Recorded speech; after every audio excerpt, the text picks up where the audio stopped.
Does Conor McGregor have a chance? No, and those odds are not nearly wide enough. Not nearly wide enough. No fighter has been able to beat Floyd, who's been training since they were babies in boxing. They have no shot. A couple have come kind of close, but they've been training since they were babies. Conor McGregor could be the most naturally gifted boxer who ever lived. Let's take for granted that he has more natural ability than Sugar Ray Robinson or Roy Jones, who both had more natural ability than Floyd Mayweather. Let's just take that as a given. He would still have zero chance to beat Floyd Mayweather. It's a complete disrespect to the craft of boxing. Just as Floyd Mayweather would have no chance to beat Conor McGregor in an octagon. You cannot make a hexagon here and split the difference. So if they're in a boxing ring, it's like saying, Michael Phelps versus LeBron James, who wins? Well, you would say, is it in a swimming pool or a basketball court, right? Well, that's not fair because there's not as much overlap in those two disciplines as there is in combat sports, MMA versus boxing. Well, okay, but if you took a water polo player, right? They have to swim and have to be in cardiovascular shape, and put him in against a freestyle racer in swimming, right? In a race, we all know what's going to happen. Every single time, the swimmer is going to beat the water polo player in a race, and every single time, the water polo player beat the swimmer in water polo. Every time. Conor McGregor has exactly a 0% chance in this fight. I respectfully disagree, Max Kellerman. I really, really do. I respectfully disagree. I defer. Like I tell you, I do what you should do when it comes to basketball. I do what you do with boxing. What you should be doing with basketball, I do with boxing. I defer to the expertise of the great Max Kellerman. But I would say this. I give him a 1% chance, which is a puncher's chance. I mean, anybody that gets clipped right, you just never know. Now, do I think that Floyd Mayweather is going to get caught? No. Do I consider him to be a magician and one of the best ever? Absolutely. There are professional boxers, like you have said, who have been training since they were babies and still could not get in the ring and touch Floyd Money Mayweather. All things are true, but I will never dismiss a puncher's chance to zero. I never, ever will do that. I remember when George Foreman was, 45 years old, Mike? Yep. Looking big, fat, like the Pillsbury Doughboy, and still knocked out Michael Moorer. I remember no boxing, Iran Barkley, at least compared to the Hitman Hearns, catching him with a blow after he was getting schooled for 3 rounds, and all of a sudden the Hitman fell like a tree trunk, for crying out loud. I've seen times in boxing history where a punch ultimately changed everything. That is the only chance that I give Conor McGregor. He can't box with Floyd. He doesn't have the skills. He's not on the same level. I expect Floyd to destroy him. But at the same time, to say 0 chance to a puncher, I can never do that in the sport of boxing. I just can't do it. The difference is George Foreman was an extremely seasoned, old, great boxer. George Foreman had fought Joe Frazier and Kenny Norton and Muhammad Ali in his first career, and Evander Holyfield in his second career. George Foreman was an incredibly experienced, all-time great boxer who was old. He landed a big punch as part of an overall strategy, started throwing left hooks, moving Moorer, the southpaw, towards his straight right hand. Oh, he was much more experienced than Moorer. As a boxer, Iran Barkley also was a very experienced pro, crude in certain ways, but experienced boxer. The closest comparison to this would be when Floyd Patterson defended his title. He was heavyweight champ, but he was a very small heavyweight champ. He was a middleweight as an amateur, and they were looking to juice the title, not fight Sonny Liston at the time. They fought the Olympic gold medalist in his pro debut. And that guy, Pete Rademacher, scored a knockdown against Floyd. Floyd got up and won the fight, of course. But the Olympic gold medalist in boxing, also a very experienced amateur boxer. Conor McGregor's not a boxer. Well, work with me, because I'm going to talk to you here, Max, because even though I'm debating, remember, I'm deferring, I don't mind being schooled. I don't mind being schooled, all right? It's a rare moment. Take it and absorb it and embrace it. It's one of the only times it ever happened in this show. But here's the deal. That's all right. Stephen A, hey, you know what? Stevie A loves the kids, but he also knows the fight game. Stevie A knows the fight game. Let me ask you this, Max. Seriously. You know, and I know that guys who are boxers, like in the profession, ain't always boxers. Like when you said George Foreman, was he really a boxer? Yes. I mean, this dude hit you. I'm saying, this dude hit you. I'm asking, because you're right, because I'm asking. Yeah. When he hit you, my God, you fell. I mean, he was just so powerful. Iran Barkley, do I look at him as a boxer? Let me throw out another name for you. Remember Ricardo Mayorga, okay? Mm-hmm. You know how you just look at certain guys and it's like, yeah, they're in the profession, but they're really brawlers as opposed to fighters. You know, how different is that from a guy coming from the UFC who knows all those other tricks that don't necessarily have something to do with boxing? Yeah, like holding and grabbing and pushing, Max. Yeah, elbows. Right. Yeah, that is an excellent. The MMA positions, yeah. Well, if they were, that's why in MMA, if this was happening in an octagon, I would be here saying Floyd has zero chance. Well, couldn't he catch McGregor coming in? No, he has zero chance. But it's happening with gloves in a boxing ring, 12 rounds, the whole thing. To answer your question, a guy like George Foreman, yes, his strength and punching power and size helped him. In other words, he didn't need to be as skilled as other fighters.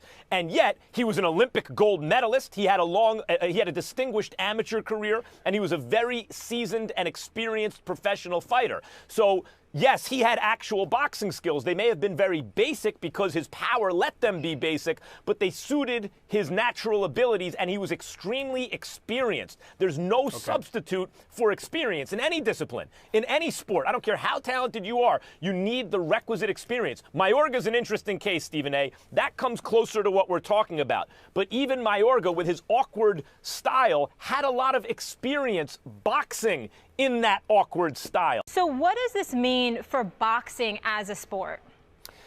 Let me tell you what's happening here.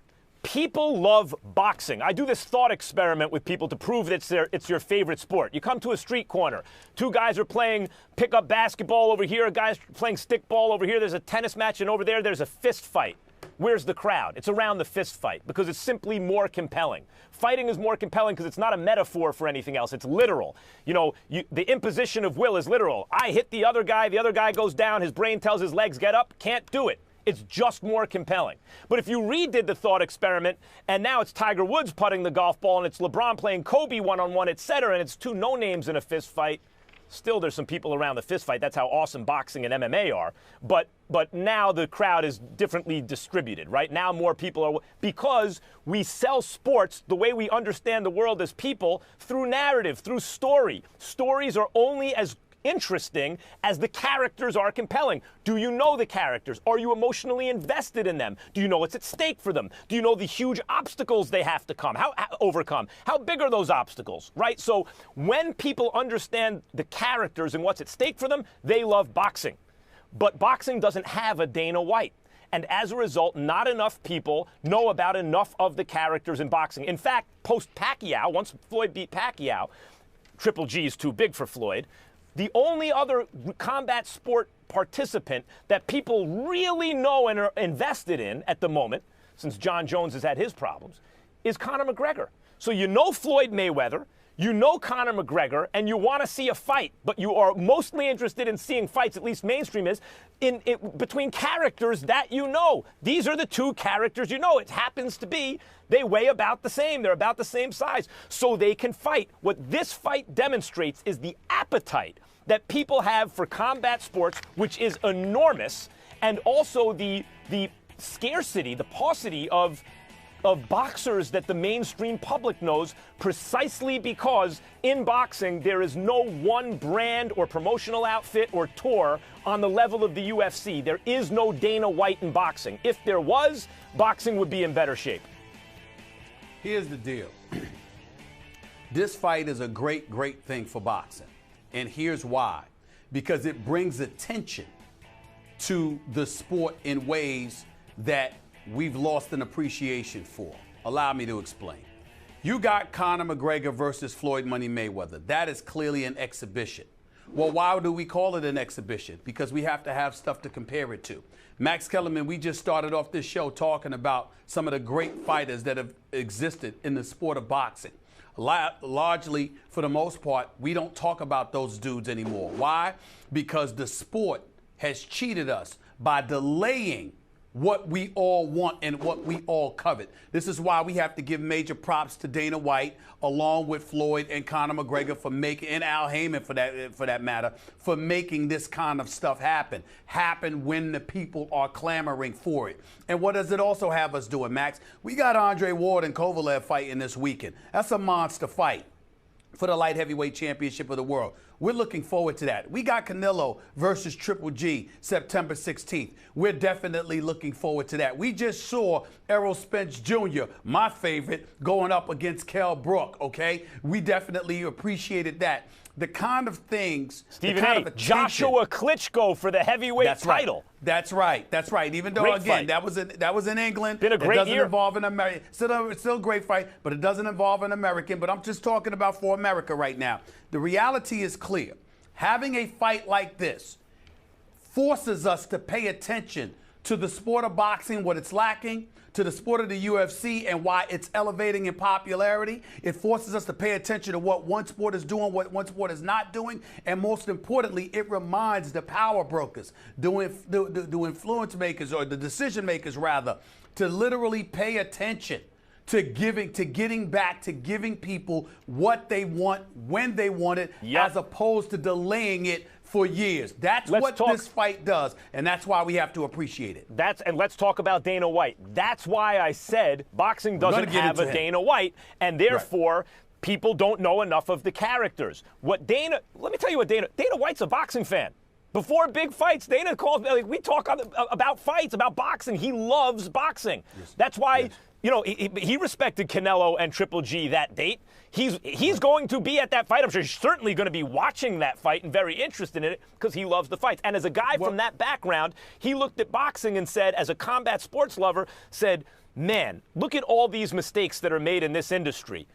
Well, Max, we're doing a segment on him later. When he talked to Fertitas into buying Zuffa, into buying the UFC, he used boxing as an example of what to avoid. Max, so the we'll UFC. get into let's get back to Oscar, because we're doing a whole segment on Dana. So let's get back to Oscar and what Oscar had to say, because you and I both know when Oscar came out and said it. This is the one part that we got to give Dana credit for when he said this about Oscar.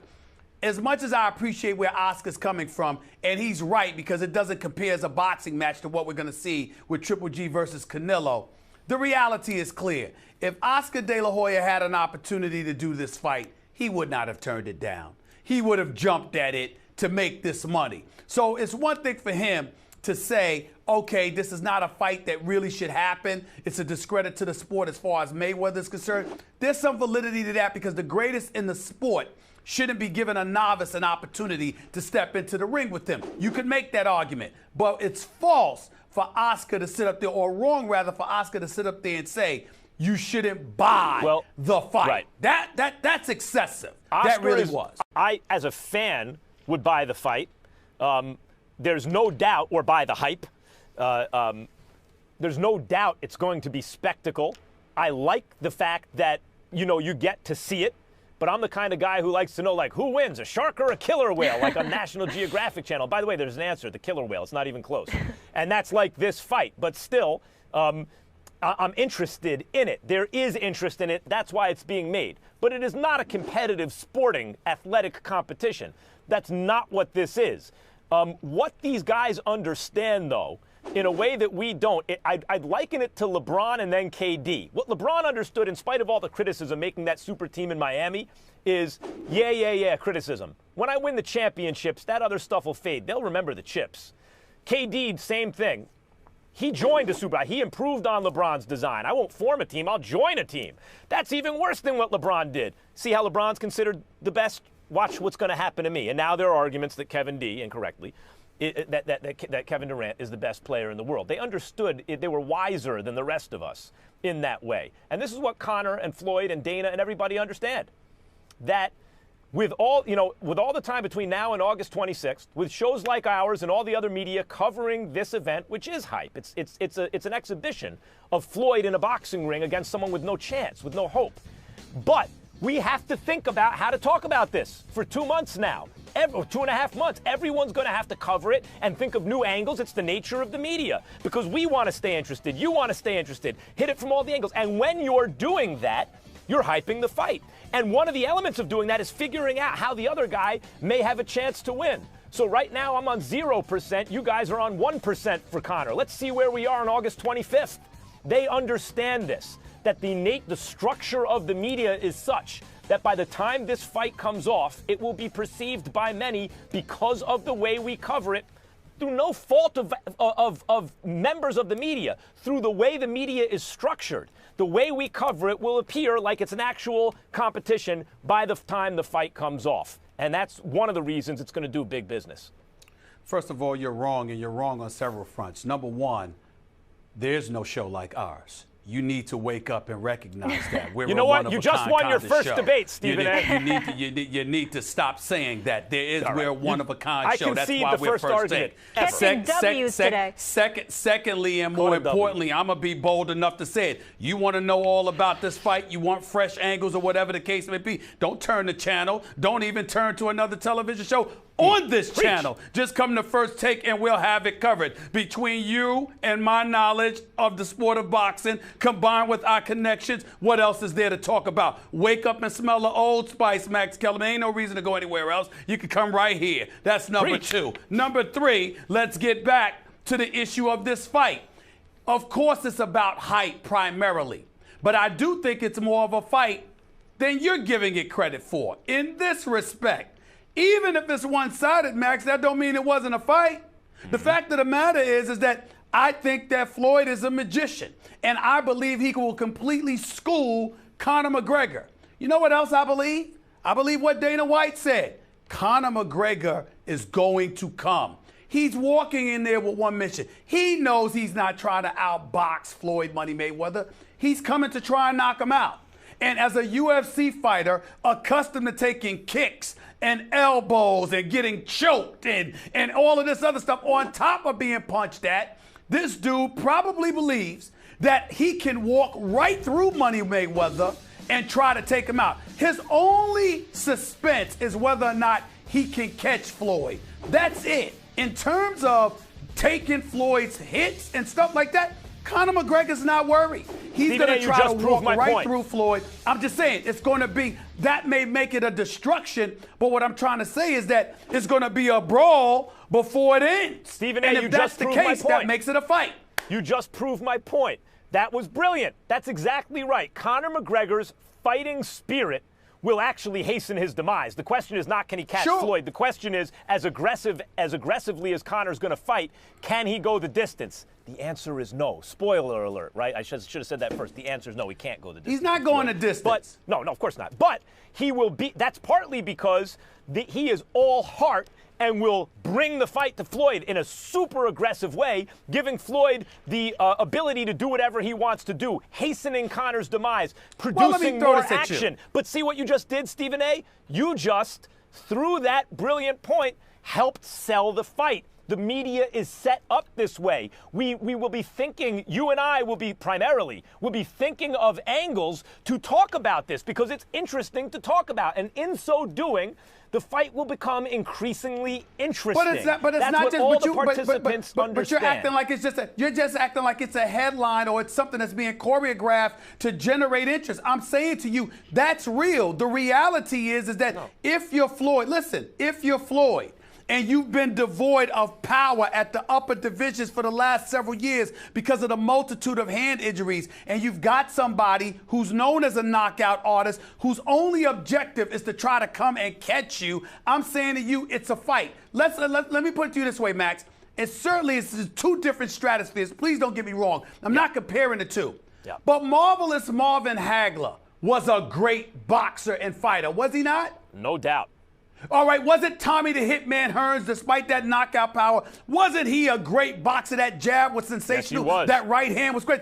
When they fought each other in that first round, was there anything about boxing? No, it was a brawl. They were just swinging. I mean, damn. It's arguably the greatest first round we have ever seen in the history of boxing. What I'm saying is you've got two excellent boxers who threw all of that aside and was just swinging and hitting each other. It was a damn brawl. I'm saying to you, let's say the fight ended. Let's say the fight had ended in the first round instead of Hitman Hearns getting knocked out in the third. If it had ended in the first round, are we going to sit there and say that was hype and not a fight? Nope, No, that was a fight. And if Conor comes out and he's just swinging and then Floyd clips him early and it's done, but Conor was the aggressor and initiated that kind of confrontation, that makes it a fight.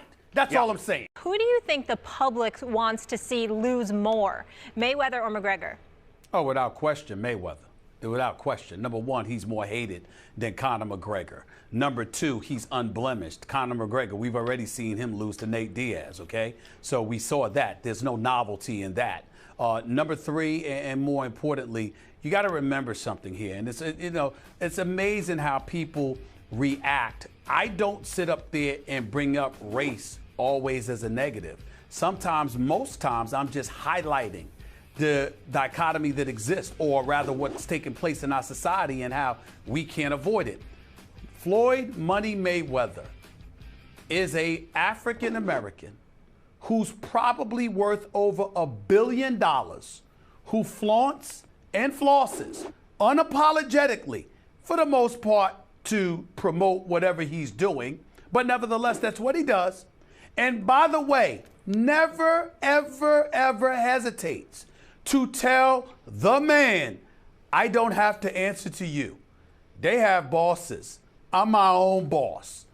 In society that we live in, where so many people, most of us, have to go to work every day and have someone we have to answer to defer to, that have dominion over us and our lives, Floyd Money Mayweather is one of the rare individuals in American history to have the luxury of not having to worry about that at all. And oh, by the way, he's filthy rich. I'll throw that in the equation again. And he's unapologetic about the authority and dominion that he has over his life. On so many occasions, as we watch things take place in our society, even with a Colin Kaepernick, what is really happening right now?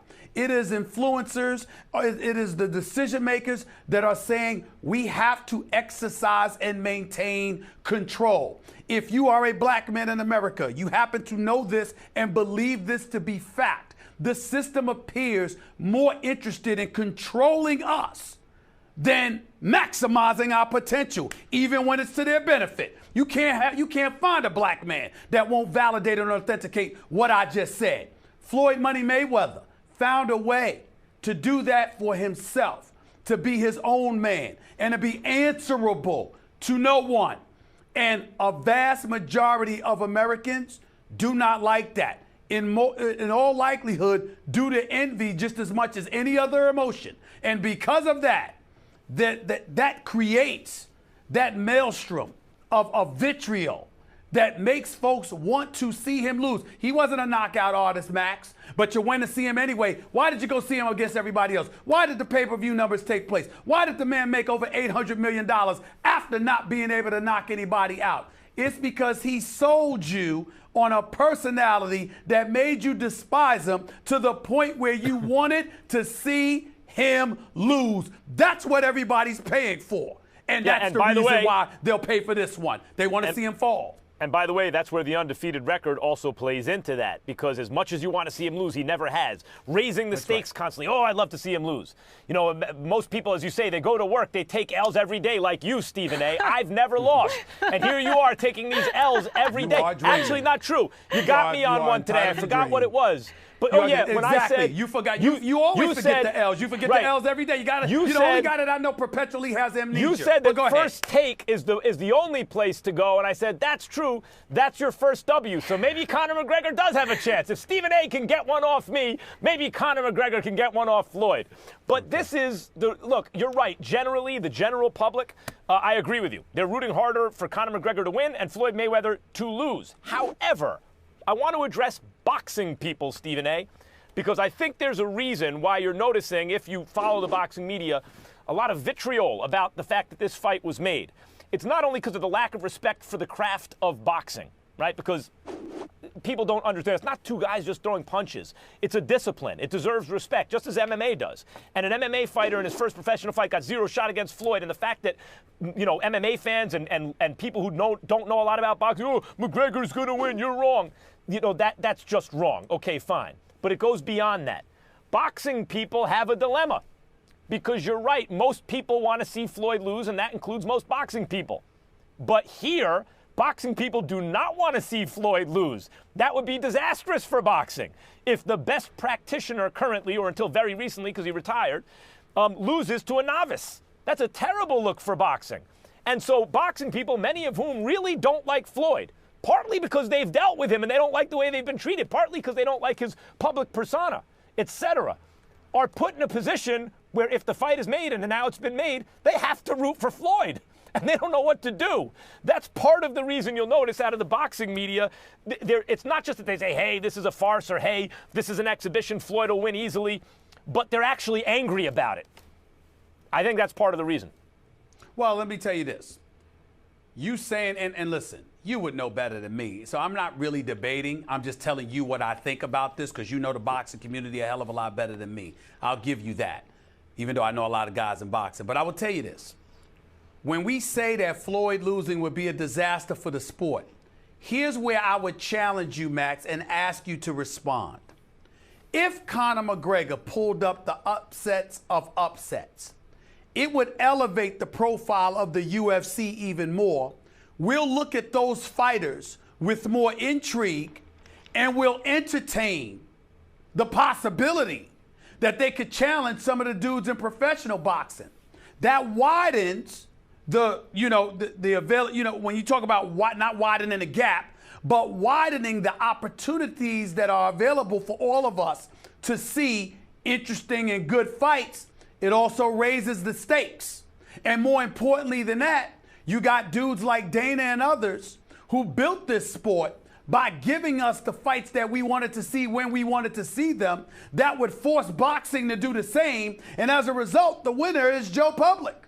I don't see how it's a loss. One of the major criticisms of boxing, we've discussed this, Max, is that we don't get to see the fights we want to see when we want to see them. Just look at Manny Pacquiao-Floyd Mayweather match, which ended up being about 5 years too late. But in the UFC, Dana White makes that happen, fans getting the fights they want when they want them. That's why you have to respect him so much from that respect. Max, what impact has Dana had on the fight game? An immeasurable impact. It's unbelievable. Look, marketplaces are very efficient at allocating resources in the short run. In other words, if it's just a bunch of independent contractors, which is what boxing is really, then the fighters who should get paid according to the marketplace do, but that's not as good for a sport or even energy policy in this country, say, at letting the marketplace just do its thing constantly in the moment, as having someone there who can look out for the long-term interest, which is Dana White. He can say, yeah, I know right now this may be good, but in the long run it won't be. He can also say, yes, I know these fighters want to wait until demand is more pent up so they can really cash in, but the public wants to see this fight now, and that's what's most important. Dana White, I had dinner with Dana White and a bunch of UFC fighters going back, 15 years ago, right when Zuffa bought the UFC. And Dana was telling me at the time about his plans for the organization. And I looked at him and I felt sorry for him, Stephen A., because I thought his ambition is such that maybe if he makes every right move 50 years from now, it'll be where he wants it to be. It takes a long time to change the culture of a country, what they'll accept. At the time, state athletic commissions weren't sanctioning the UFC, all these kind of things. And within 5 or 10 years, he did what he said he was going to do, and I thought would take half a century. He's been amazing for the UFC, and it's the reason it's ascending. Max, let me teach you something about being an insider. What you do is you find somebody's weakness and you squeeze. Everyone has adversaries. Everyone has enemies. Everyone has individuals who think opposite of what they think or what they're doing. And that's where you go. When somebody doesn't want to talk to you, you find somebody who can't stand them but may know them and know what to tell you so you can sit up there and have the information that you need. That's how you do this. And if you're Dana White, here's what he did. He looked at the sport of boxing. He said, what's the #1 impediment to their success in the mind's eye of the American public? You know what that is, Max Kellerman? Not giving people the fights they want to see when they want them. Thinking about what you want as opposed to what they want. That was why he was so aghast at what Oscar De La Hoya said when he encouraged people not to buy the fight. He's saying, what are you doing here? Let the public decide. We would not have put this fight together if the public were not clamoring for it by stopping me on the street every time they saw me to ask me, Dana, is this fight going to happen? That's why he worked diligently to get Conor McGregor with Floyd Money Mayweather to make something like this happen. So what was he doing? He's saying, look, you all are the public. You all tell us what you want. It's not the other way around. Then it's our job, it's incumbent upon us to deliver. That is the antithesis of what some would say, by and large, the boxing community has done. Now, right. HBO has done a phenomenal job over the years, led by you, your predecessor, the great Larry Merchant, the voice of boxing, Jim Lampley, and others, because you worked diligently to give people the fights that they wanted to see as best as you possibly could. But the promoters control a lot of the sport, which served as an impediment to great networks like HBO and others. In the case of Dana White, you can't do that in the UFC. Those fighters fight when Dana White tells them to fight. We knew Ronda Rousey had no business in the octagon a few months ago after getting knocked out. She wasn't ready, but damn it, when she decided to come back, Dana White said, this is who you're fighting. And get over it, because this is what it's going to be. And the list goes on and on and on. There is no they because there. they get what they want.